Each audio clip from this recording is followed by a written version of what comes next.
দর্শক স্বাগত জানাচ্ছি শিখর টেলিভিশনের বিশেষ আয়োজন পারস্যর আরেকটি যুদ্ধ নিয়ে। আপনারা জানেন গত শনিবার মার্কিন যুক্তরাষ্ট্র এবং ইসরায়েল যৌথভাবে মধ্যপ্রাচ্যের অন্যতম প্রধান দেশ ইরানে আক্রমণ করেছে এবং তারপর থেকেই তুমুল যুদ্ধ শুরু হয়েছে তিনটি দেশের মধ্যে। আসলে কি তিনটি দেশের মধ্যে? বাস্তবতা কিন্তু সেটি বলছে না। কারণ মধ্যপ্রাচ্যে যে দেশগুলো রয়েছে আমরা জানি তারা প্রায় সবাই একে একে মার্কিন যুক্তরাজ্যের ঘাঁটি দিয়ে নিজেদেরকে তাদের অংশের অংশীদার করে ফেলেছে। ফলে যে যুদ্ধ শুরু হয়েছে ইরানের সাথে ইসরায়েলের, যে যুদ্ধ শুরু হয়েছে ইরানের সাথে মার্কিন যুক্তরাষ্ট্রের, আসলে সেই যুদ্ধ ইরান সম্পূর্ণই একা হয়ে পড়েছে। এমন বাস্তবতা নিয়ে আমি আজকে কথা বলতে চাই। বোরহানুল হক সম্রাট আপনাদের সাথে আছি। যে বিষয়টি যুদ্ধের সর্বশেষ আলোচনার মধ্যে এসেছে সেটি আপনারা নিশ্চয়ই জানেন। বলা হচ্ছে ইরানের সর্বোচ্চ ধর্মীয় নেতা আয়াতুল্লাহ আলী খোমেনি তিনি মারা গেছেন। এই ধরনের দাবি করা হচ্ছে ইসরায়েলের গণমাধ্যম থেকে। একই দাবি শেষ পর্যন্ত করেছেন দেশটির প্রধানমন্ত্রী নেতানিয়াহু এবং সবশেষ মার্কিন প্রেসিডেন্ট ডোনাল্ড ট্রাম্প নেতানিয়াহুর সাথে সুর মিলিয়ে বলছেন, হ্যাঁ, সম্ভবত খোমেনি আর বেঁচে নেই।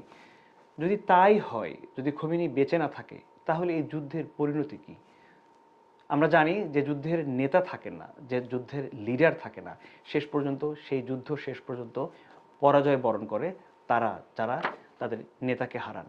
ফলে খোমেনিকে ইরান হারিয়েছে এমন একটি বার্তা দেওয়ার চেষ্টা করছে ইসরায়েল এবং মার্কিন যুক্তরাষ্ট্র, এবং তারা সারা পৃথিবীতে এটি বলবার চেষ্টা করছে যে খোমেনি আর বেঁচে নেই। যদি সেটি হয় তাহলে ইরান মানসিকভাবে তাদের মনোবল হারিয়ে ফেলবে এবং এই যুদ্ধ খুব দ্রুত শেষ হবে, এমনটিও অনেকে মনে করছেন। আপনারা কি জানেন কে ছিলেন খোমেনি? খোমেনি ছিলেন 1939 সালে জন্ম নেওয়া ইরানের একটি বড় রাজনৈতিক দলের সদস্য, এবং তাকে বলা হতো ইরানের দ্বিতীয় সুপ্রিম লিডার।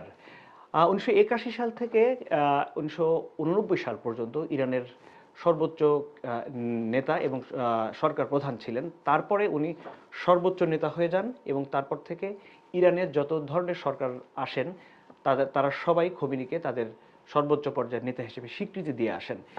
সেই খোমেনি যদি মারা যায় তাহলে পারস্যর যে যুদ্ধ শুরু হয়েছে সেখানে কিন্তু একেবারেই পুরো ইসরায়েল এবং মার্কিন যুক্তরাজ্যের একটি বড় ঘাঁটি, পুরো মধ্যপ্রাচ্যে বড় ঘাঁটি হয়ে পড়বে।